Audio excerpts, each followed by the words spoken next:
Good morning, or good afternoon, or good evening, Mayor and Council. I'm not sure when you're watching this, so I'll present all three options. Here's my icebreaker before I begin. The most challenging part about creating this video is seeing myself on video and reflecting back in time to when I was a much more handsome man with a full head of hair. I very much enjoy presenting in front of people. I very much dislike creating a video recording. Okay, thank you very much for joining me.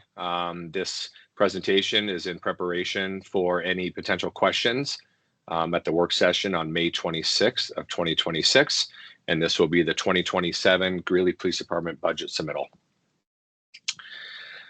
I'm Adam Turk, Chief of Police, and I'm here to provide a brief overview of the Greeley Police Department's 2027 budget submittal. Our approach was to meet the city's required reduction target while protecting core public safety services as much as possible. Throughout this process, we evaluated reductions through the lens of service level impacts, council priorities, operational realities, and community demand for police services. This slide is in your packet and is a repeat of information we provided to council regarding a breakdown of our 2026 budget. For 2027, the police department's total budget is $45,713,284 with a base budget of $39 million. The required reduction target is 4% or $1.574 million. We identified $1.590 million in reductions and offsets, which means we have met the target. The key issue is that the target cannot be absorbed without consequences. Even when we work to project frontline policing, reductions to support functions and operational spending still affect how efficiently the organization serves the public.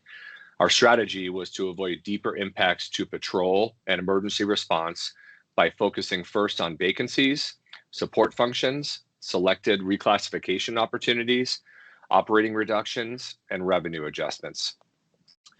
And I'll tell you on a personal note that I spent a lot of time at night awake trying to see how we could meet this target without touching our human capital. And I just did not see a path forward. We achieved the target through 5 primary strategies: holding current support positions vacant, eliminating select positions, considering reclassifying some sworn positions to civilian roles, reducing equipment and supply line items, and increasing departmental fees or other revenue offsets. First, to meet the reduction goal, the department will eliminate or not fill 10 support positions. These include 4 record specialists, 1 property evidence technician, 2 administrative assistants, 1 criminalist assigned to investigations, 1 crime analyst, and 1 community service officer assigned to the outreach team. Of those 10 positions, 2 are eliminated and 8 remain unfilled. Second, we are considering reclassifying 4 of our current sworn positions to civilian positions.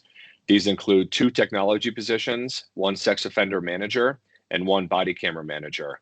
The rationale is straightforward: better align the type of position with the work being performed, lower personnel costs where civilian staffing is appropriate, and preserve service delivery while reducing budget pressure. Third, we reduce budget spending in operations, equipment, and supplies. Those line item reductions range from 4% to 49%, depending on the amount in each line item. Examples include reductions in training funds, office supplies, overtime, meals, clothing, and uniforms that are not contract protected. Some of the office supply reductions include ammunition for both our patrol officers and SWAT officers. These are often seen as manageable in the short term, but over time they can reduce flexibility and create downstream operational impacts if deferred needs accumulate. Another important highlight is the police department is recommending eliminating the downtown precision security services cost of $150,000 scheduled for 2027. This will absolutely have an impact on our patrol officers with increased calls for service and will impact the downtown business owners who are reliant on those proactive services. Fourth, we identified revenue and cost recovery adjustments.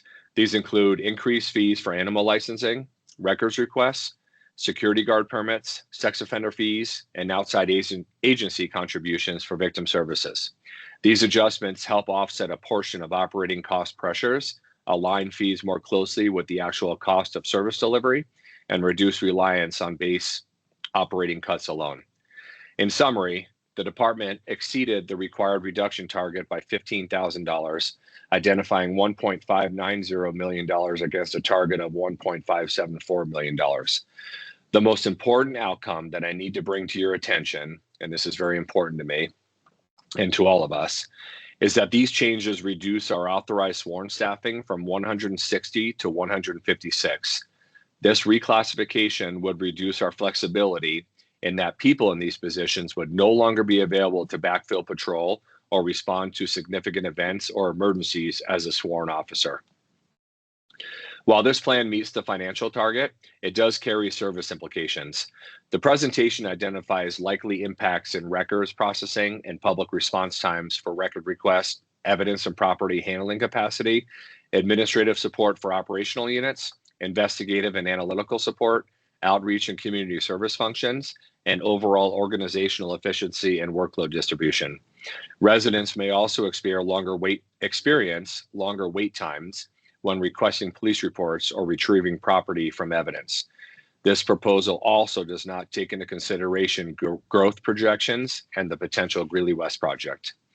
From an operational standpoint, this proposal reflects a deliberate choice to preserve as much frontline public safety capacity as possible by shifting pressure to support areas, civilian functions, and operating lines. That approach helps protect core response functions, but it does so by reducing internal capacity that also supports case follow-up, customer service, analysis, and community engagement. As Council reviews this proposal, the key decision points are how much impact we are willing to accept in public-facing support functions, whether reclassification savings are preferable to reductions affecting patrol or other frontline services, and how these reductions align with community engagement and service expectations. In closing, this budget submittal meets the city's 4% reduction target and does so in a way that attempts to preserve core public safety services. However, those savings are not without trade-offs, and the impacts will be felt primarily in support capacity, efficiency, and some community-facing services. I appreciate your review and welcome your requests, questions, and direction. And I'll be happy to answer any questions for you on May 26th. Thank you.